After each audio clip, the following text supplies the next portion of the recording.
Good morning. This is encouragement and motivation for my heart. And as you can tell, I am back at home in Maryland, and we had a busy weekend, but overall, we did get a lot done. And this weekend, there were a lot of different conversations that happened, and it brought me to wonder, how is it that our words are like seeds that are spread across or spread to individuals? So today's topic is called the seeds of words.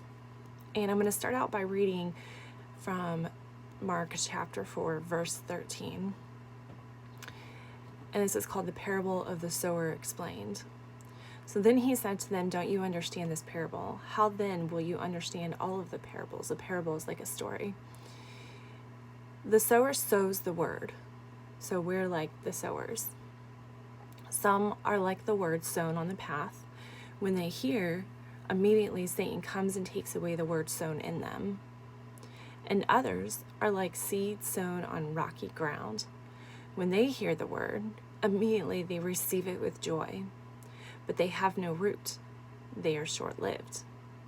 When distress or persecution comes because of the word, they immediately fall away. Others are like seed sown among thorns. These are the ones who hear the word, but the worries of this age, the deceitfulness of wealth, and the desires for other things enter in and choke the word, and it becomes unfruitful. And those like seed sown on good ground hear the word, welcome it, produce fruit 30, 60, and 100 times what was sown." Now, what does this have to do with words? So when you think of a garden, how a seed actually takes root and begins to grow, there are many different layers. Certain seeds will grow in only certain kinds of dirt, just as only certain grass will grow in only different kinds of dirt. Clay, I know, is prominent in North Carolina. Soil, different kinds of soil, etc. Then once a seed is dropped onto the dirt, it has to be covered with the dirt to kind of protect it from being washed away. And with the right kind of nutrients, the seed will prosper and grow. However, if it does not take root, meaning if we don't grab a hold of it, then it will be washed away, or it could take longer to root. So why is it that there are some words that people say that take root quicker than others, whether it's good or bad? I don't know. It's very interesting to think about. And the next question is what kind of seeds or words do you sow each day? You know, sometimes you're around somebody and they're either a positive person or they're a negative person, meaning everything, like if you really sit there and listen, everything that comes out of their mouth is negative. Or, you know, everything that comes out of their mouth is positive, or you get a mixture of both. A person will cling to a negative word quicker than they will a positive word. Why is that? I think some of it has to do with because we are fallen creatures. You know, sin comes so easily and so quickly. And so I think it's easier for us to grab hold onto a negative word than it is for us to grab hold onto a positive word. And not to mention, if we grab hold onto something negative, whether it be what we're speaking or what we take ownership of, then it's easier for the enemy to come in and to use it and to steal the joy that God has given us.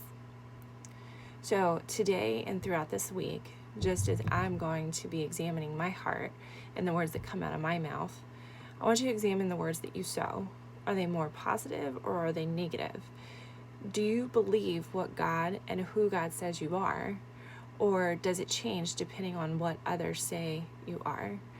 And trust me when I say this is something that I have to work towards as well, because oftentimes I fall short and I allow what others think or say to dictate what I do. And I'm growing in that. But if you know that you have a friend that you can ask them to hold you accountable as far as the words that come in your mouth, then let them be your community. Don't try and do it on your own. because by our own strength, we will fail. So today, again, examine your heart, examine your mind, examine the words that come out of your mouth. It maybe feel weird after a little bit, especially if you're so used to seeing something negative. But if you do end up saying something negative, it's okay. Just return it with a positive. Self-talk, it's a real thing. All right, I hope you guys have an amazing day. You think about the seeds, the words that you sow, and how they impact those around you. And I'd love to hear how these messages encourage you and motivate you each day. Again, this is encouragement and motivation from my heart. Have a great day.